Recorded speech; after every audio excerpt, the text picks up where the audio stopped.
Hizbullah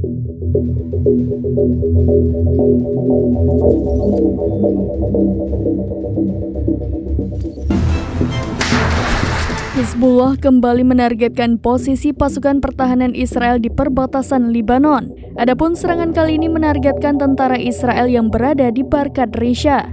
Video detik-detik penyerangan diunggah Hizbullah melalui telegramnya pada Selasa 4 Juni. Dalam rekaman tersebut terlihat dua tentara Israel lari ketakutan saat drone Hizbullah mendekat. Dilaporkan satu di antara mereka tewas akibat serangan pesawat tak berawak milik militan Lebanon. Organisasi Yahudi Israel The Jewish National Fund memperkirakan puluhan ribu dunum hutan terbakar akibat serangan Hizbullah. Kebakaran yang terjadi pada Senin 3 Juni 2024 di puluhan lokasi di Galilea Atas menghabiskan ribuan dunum hutan, sementara tingkat kerusakan sebenarnya masih belum diketahui.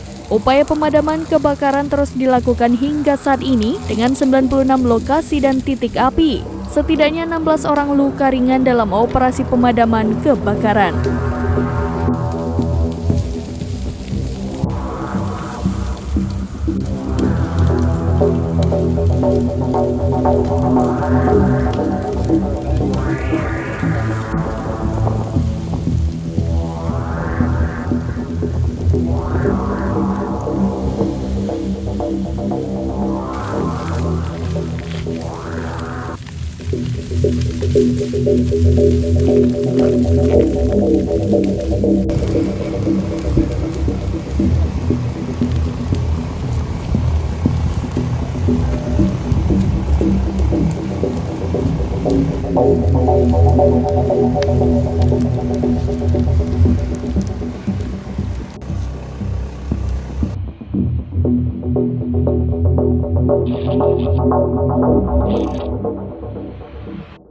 Download Tribun X sekarang, menghadirkan lokal menjadi Indonesia.